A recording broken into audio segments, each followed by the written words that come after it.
do you become an athletic trainer? Well, funny you should ask.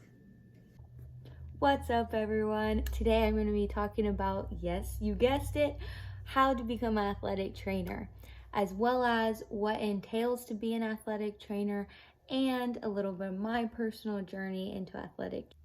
So getting into it, athletic training used to be a 4-year degree with a certain amount of hours required, and then you would take the exam called the BOC to become a certified athletic trainer. As of a few years ago, they've changed those requirements, so now you have to get a 4-year degree and then do a 2-year grad program in athletic training. And then you still have to take that BOC exam, pass to become a certified athletic trainer. So starting with undergrad, most people are either kinesiology or exercise bio, exercise science type major. Once you graduate, you can apply to grad school for athletic training if you meet the prerequisite requirements for each program. So most programs have the same type of requirements. There's certain classes you need to take, a certain GPA you need to meet. You need pre-professional hours in athletic training to apply. And then most applications require like a personal statement, or you have to answer specific questions about athletic training, your work ethic, something personal to you, things like that. That's the gist of the application. And then once you are in grad school, most programs are also the same, but you take certain courses. While you're taking your courses, you also have a clinical rotation to get hands-on experience in athletic training. Once the 2-year program is done, and before you graduate, you can actually take the BOC exam. Once you take that exam, if you pass it, you are now a certified athletic trainer. Now let's talk about what athletic trainers do. The main things athletic trainers do are injury prevention, injury rehabilitation, injury diagnosis, and emergency care. So for injury prevention, this includes things like, yes, taping, hydration, exercises to prevent injuries from occurring. Could be even things like if you're working with football, walking the football field to make sure there's not holes in the field so no one sprains their ankle by stepping in the hole. Just a variety of things. Athletic trainers wear many hats, so even though it's not in the job description, it's probably something we're still doing. I say we, even though I'm not an athletic trainer yet, but anywho. Another thing that athletic trainers do is injury diagnosis. So this is evaluating a patient to make a diagnosis of what their injury might be, or if they're injured at all. Seeing if they need to be referred to get x-ray, to get an MRI, to get a second opinion. Those are things that athletic trainers make the decisions on. Next, we have injury rehabilitation. So when a patient does get injured, whether that just be an ankle sprain or they tear their ACL and have to go through surgery, we're helping them with the correct exercises, exercise progressions, modalities, treatments, etc. to go through to get them back to playing their sport or to just being a functional person again. The other important thing athletic trainers do is emergency care. So being at practices, depending on what setting you're in, being at games, of course, and responding to injuries that occur and determining if EMS needs to be activated and what to do in that situation, if there's a fracture, if there's a concussion, if there's a rolled ankle, whatever the injury may be. So being that first responder basically on the scene. This doesn't go without saying that athletic trainers, build relationships with their patients. They have their well-being in mind. They make the athletic training facility a safe space for everyone to be in. They educate their patients. They have communications with parents, coaches, administration, other athletic trainers, athletes from other teams, athletes from their teams, so on and so forth. They really do it all. And if you have ever been in the field or you currently are in the field, you know exactly what I mean. It's kind of one of those things that you only understand if you've experienced it firsthand. But there's so many different things about this field, and that's why I love it so much. I think there's always an opportunity to learn. You get to connect with so many different people. You get to be creative. And so there's just so many other things I can name, but those are a few that come to my mind first of why I love this field and why I chose to be a part of it.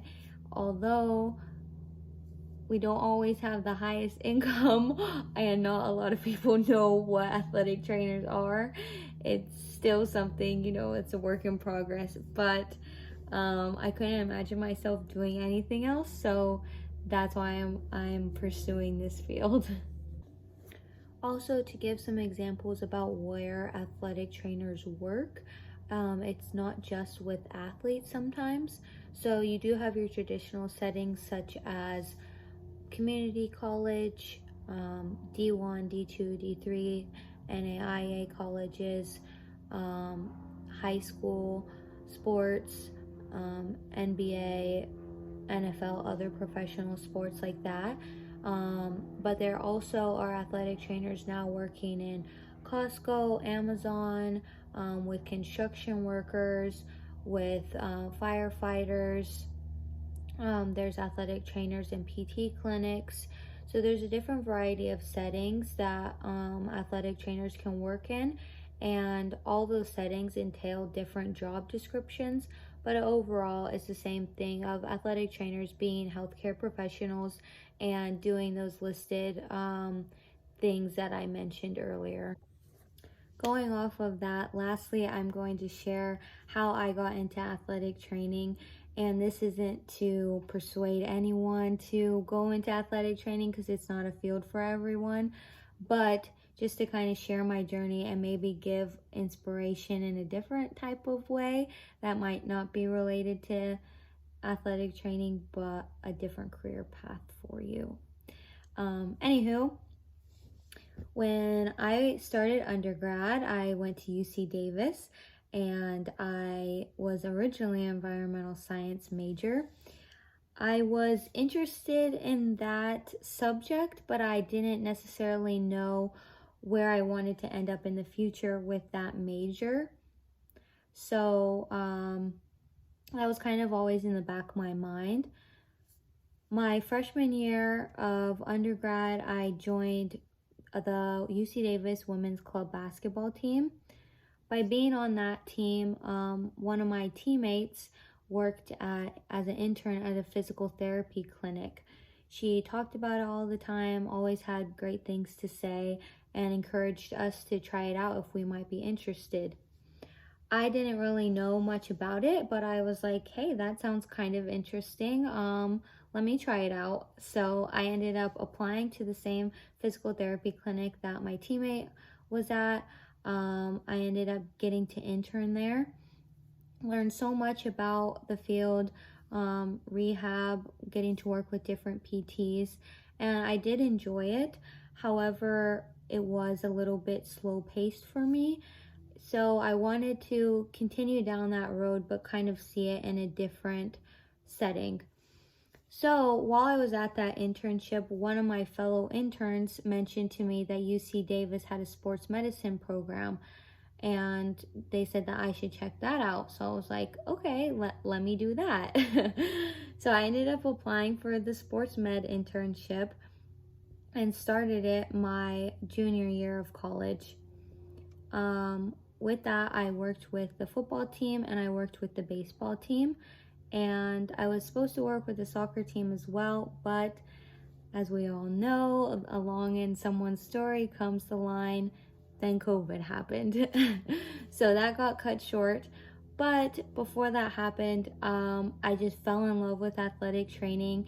It was so unique and different to me, and there was so much to learn, and I loved that environment. So I was like, okay, yeah, this is what I want to do. However, as I mentioned earlier, you needed to go to grad school to become athletic trainer. So I was like, dang, I gotta go through 2 more years of school. I thought the other 4 was like good for me. But despite that, I was like, this is what I want to do, so let's go for it. I ended up changing my major to biopsychology. I did this because, one, Davis did not have a kinesiology or exercise bio major, and 2, I was interested in psychology. So what I did was I became a psych major, took those classes required for my major, but I also went on the websites for the athletic training grad programs and looked at their prerequisite requirements for the classes needed to apply to their programs. And whatever classes weren't covered in my major, I took those extra classes so I knew I'd be ready to apply to grad school. So that's kind of how I did my loophole of being able to do a different non-traditional athletic training major. Fast forward, I graduate, I took a gap year, and then I applied to a few schools for athletic training. Not each school requires an interview. However, Cal State Long Beach did. They were one of the first schools that got back to me and offered me an interview, and that was the first school that I had in mind that I wanted to go to. So I accepted the interview. It went good, as you may have noticed, and they offered me acceptance into their program, and I gladly accepted. Since I got admission to Long Beach and that was my first choice, I ended up not going through with any other interviews for the other schools I applied to, but it worked out because Long Beach was the school I wanted to go to. And this goes to show that although you might not really know what road you're headed down, or if something might be the right career path for you or the right investment, relationship, etc., whatever it might be, I think it's always important to try, because experience is going to be the best way to know if you really enjoy something, if you really like it. Because you can read all about physical therapy or athletic training or nursing or whatever it may be, but you're not going to know if that's right for you until you actually try it out yourself. So although I was trying out all these different things and I didn't know where I was headed, I met the right people and I allowed myself to be open to new experiences to find out what I wanted to do and what I was passionate about. And that can be a scary thing to do, but I'm lucky that it led me to athletic training, and I've been able to meet so many amazing people, learn so much, and just have great experiences.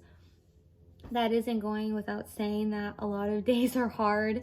It's tiring, it's frustrating, you feel burnt out, but overall I couldn't imagine myself doing anything else, and I just tried to appreciate where I am now and enjoying the process. And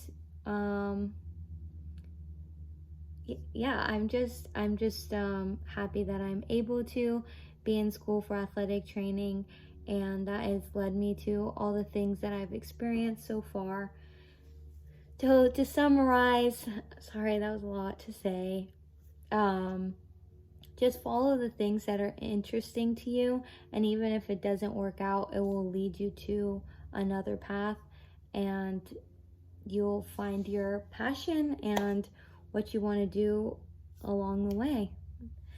So thank you for watching this video. I hope it was helpful, and please comment and ask me questions. I'm more than happy to help, and I'm more than happy to clarify anything I may or did miss. So yeah, let me know. Thanks for watching.